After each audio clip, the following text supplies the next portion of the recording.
Welcome back, ladies and gentlemen. We are in Chapter 12 still, chi-square tests, and we are on day 2 of 12.1.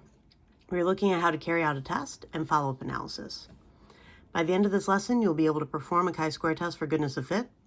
You will also be able to conduct a follow-up analysis when the results of a chi-square test are statistically significant. At the end of this lesson, try these problems. Let's go ahead and begin. As stated, we are still in 12.1, but now we are on day 2. Chi-square test for goodness of fit, and you can read much of this information on pages 769 to 773. We're going to start off with the first example. Now, in his book, Outliers, Malcolm Gladwell suggests that a hockey player's birth month has a big influence on his chance to make it to the highest levels of the game, specifically because January 1st is the cutoff date for youth leagues in Canada, where many National Hockey League players come from. Players born in January will be competing against players up to 12 months younger. The older players tend to be bigger, stronger, and more coordinated, and hence get more playing time, more coaching, and have a better chance of being successful. Now, to see if birth date is related to success, judged by whether a player makes it into the NHL, a random sample of 80 NHL players from a recent season was selected and their birthdays were recorded. The one-way table summarizes the data on birthdays for these 80 players. All right, so we have the first quarter of the year from January to March, the second quarter of the year from April to June, the third quarter of the year from July to September, and the final quarter of the year from October to December. And as you can see, these do not look uniformly distributed, but let's go ahead and test this. So do these data provide convincing evidence that the birthdays of NHL players are not uniformly distributed across the 4 quarters of the year? So for our state, we need to identify our hypotheses as well as our confidence, or as well as our significance level. Now for the null hypothesis, this is going to be a statement of essentially no difference, that the distribution of birthdays is the same across the board. So the birthdays of NHL players are uniformly distributed across the 4 quarters of the year.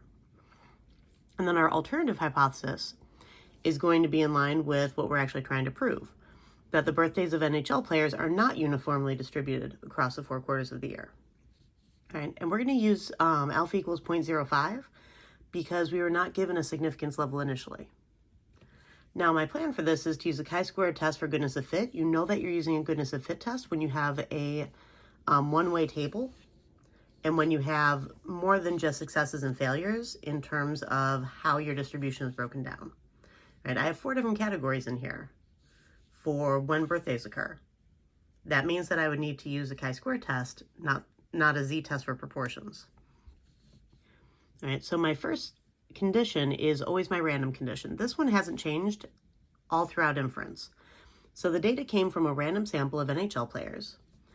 And then because I randomly selected from a finite population, I need to make sure that it's reasonable to assume that 80 is less than 10% of all NHL players. And then finally, my large counts condition. This is a modified version of the large counts condition. All right. We're looking at expected counts for the entire distribution. And when we look at this now, we're looking to make sure that our expected counts are at least 5. And if you cut 80 into quarters, we would expect to have 20 players in each of those quarters of the year in terms of birthdays. And 20 is definitely greater than or equal to 5. And now from here, we go on to our do step. In our do step, we are going to calculate our chi-square test statistic. And you don't necessarily need to show all of the fractions for this, as long as you put plus and then ... to show your work. All right, show the first 2 at least, though. So the chi-square test statistic is the sum of your observed counts minus your expected quantity squared divided by your expected counts. So I had 32 observed counts for the first quarter of the year, minus the 20 that would be expected, quantity squared, divided by 20. This would be plus the second set of observed counts. So 20 minus my expected, also 20, quantity squared, divided by 20. Plus, and then I would have 2 more here, and I could actually write these out and calculate these by hand if I'd like. Or I can go ahead and enter these into the calculator. Now let me show you how to go ahead and use the calculator with this. When you're working through with chi-squared goodness of fit, you are going to enter your observed counts into list 1. So I went to stat, I'm going to hit enter on edit, and I'm going to go ahead and enter these into list 1 and list 2. So 32, 20, 16 and 12 are my observed counts. And then in list 2, I'm going to put my expected counts. Now, because we're looking for a uniform distribution, they're all just going to be 20. Once you have your data in here, then you can go to Stat, go over to Tests, and if we keep scrolling down here, we're going to find a chi-square test and a chi-square GOF test. Now, chi-square GOF stands for chi-square goodness of fit. All right, so we want to select option D. We'll get into option C in the next section. All right, so option D, it asks us where we put our observed counts, where we put our expected counts, and then also for our degrees of freedom. Now, our degrees of freedom are going to be our number of categories minus 1. We have 4 quarters of the year. Minus 1 gives me 3, which is why my degrees of freedom are 3. If I go down to calculate, then I have my chi-square test statistic. I have my p-value of about 0.011 approximately. And then I also my contributions. Now the contributions to the chi-square test statistic are the components, and whichever component is the furthest from 0 is the one that is contributing the most to any sort of significance that you notice with your p-value. So the number of players that we have with birthdays from January to March, the first quarter of the year, is contributing much more to our chi-square value. And then also, interestingly enough, players from October to December. Right? And if you take a look at this, we have far more players from January to March, and we have far fewer players than we would expect from October to December. So these two are vastly different from what we would normally expect if they were uniformly distributed. And in fact, our p-value is statistically significant because it is less than 0.05. Right? Now, you could also calculate this by finding chi-square CDF, and your lower bound would be whatever your chi-square value is. You're going off to positive infinity. This always works with chi-square, which is nice. And then your degrees of freedom. All right, so go down to chi-square, which is option 8. And then I would have 11.2, a really big positive number. And then my degrees of freedom 3. And this also gives me about 0.011. Right? You could also go out to 0.0107 approximately. That would be fine as well. Right? And it is helpful to give a little sketch just so that the graders know that you are aware of what section your chi-square p-value actually represents.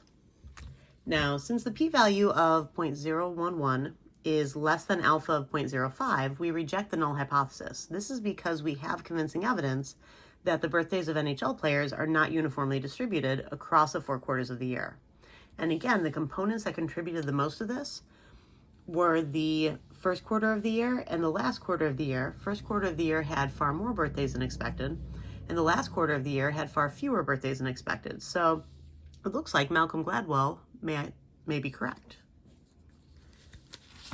Right. What I was doing at the end there, looking at the different portions of the observed counts and how they differed from the expected based on the contributions, that was follow-up analysis. Right. Now, what are the conditions for conducting a chi-square test for goodness of fit? They're the ones that I was just using in that example. So we have to make sure that a random sample from the population was taken, 10%, make sure that we're not sampling more than 10% of the population. And the large counts, all expected counts need to be at least 5, and we need to actually show and label these. All right, so this one was easy because they were all the same thing. If I'm doing this in another capacity, then I would either list them out in the same exact order that they appeared in, or I would put them next to the values in the table that they came from, that they represent. All right, let's take a look at this last example. So example 2, are people with certain blood types more susceptible to developing COVID-19? A study in Denmark used medical records to identify the blood type of 7,422 individuals who tested positive for COVID-19 between March 2020 and July 2020. The table shows the distribution of blood type for these individuals and the distribution of blood type in the population of Denmark. All right, so this is the distribution of individuals with different blood types from those who tested positive for COVID. Now, the population itself has this percent of blood type, and we want to compare these. All right, so assuming that these 7,422 individuals used in the study is equivalent to a random sample of individuals who tested positive in Denmark during this time period, do these data provide convincing evidence that the distribution of blood type for Danish individuals who test positive for COVID-19 differs from the distribution of blood type in the population of Denmark? All right, now you could, for your null hypothesis, have P sub O be 0.417, P sub A be 0.424, P sub B be 0.114, and so on, to identify the actual proportions that you want this to be identified as. Sometimes it's just easier to put this in words. All right, so for my null hypothesis, I wrote the distribution of blood type for Danish individuals who test positive for COVID-19 is the same as the distribution of blood type in the population of Denmark. So I'm basically just rewriting the wording that they had in this question. And then my alternative hypothesis would be the same thing, but with is not the same as. So the distribution of blood type for Danish individuals who test positive for COVID-19 is not the same as the distribution of blood type in the population of Denmark. Now, I will let you use these quotes marks to basically say, repeat what was written above, but inserting the differences that matter. All right, now we will use a significance level of 0.05 because we're not given a significance level at the top, and this is our default setting. Now, my plan is to use the chi-squared test for goodness of fit. This is still considered basically like a one-way table. We have our observed counts up here, and then we have the claim distribution down below. Now, a random sample was taken because it said that this is equivalent to a random sample of individuals who tested positive. For the 10% condition, 7,422 is less than 10% of the population of Denmark. And then for my large counts, I went through and I calculated what the expected counts would actually be. So taking my sample size times the proportion that would be expected based on the distribution of blood type. All right, so 7,422 times 0.417 gives me approximately 3,094.974. And I kept doing that for each of these remaining ones. So 7,422 times 0.424 gave me this. 7,422 times 0.114 gave me this answer. And 7,422 times 0.045 gave me this answer.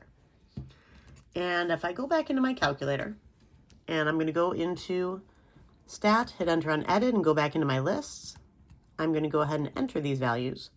So 2851 for my first observed counts, 3296 for my second, 897 for my third, and then 378 for my fourth. And then over here, I'm actually going to have the calculator calculate this for me as I'm going through. So I'm going to type in 7422 times 0.417. And when I hit enter, it actually calculates this for me. And then 7422 times 0.424, right, gives me this one. And if I go back up to these, it actually has the exact values in there. And then 7422 times 0.114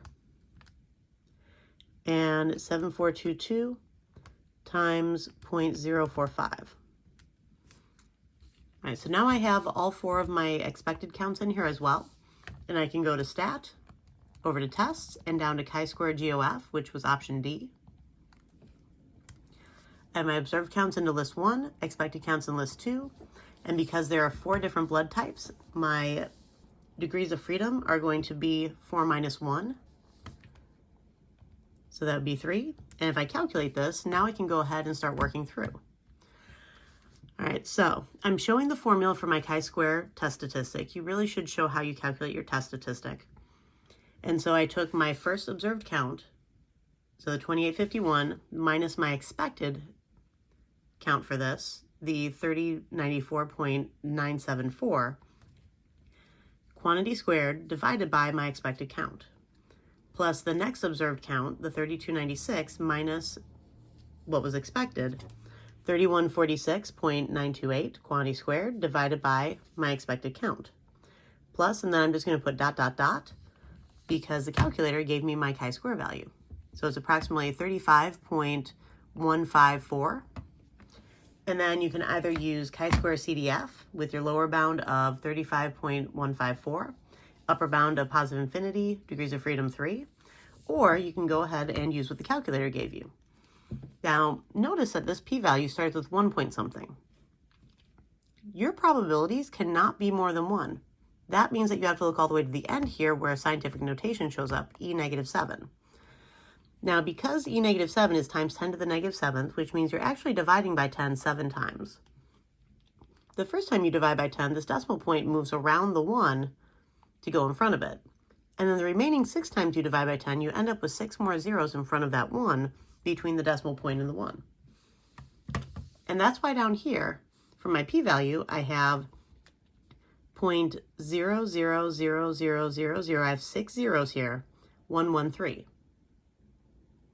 So between the decimal point and the 1, there are 6 zeros to represent the remaining 6 tens that I would have to divide by to have e-7.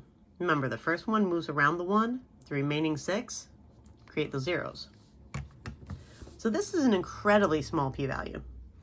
And for our conclusion, since the p-value of 0.000000113 is less than alpha equals 0.05, we reject the null hypothesis. We have convincing evidence that the distribution of blood type for Danish individuals who test positive for COVID-19 is not the same as the distribution of blood type in the population of Denmark. Okay, go ahead and try these problems, and I will see you in class.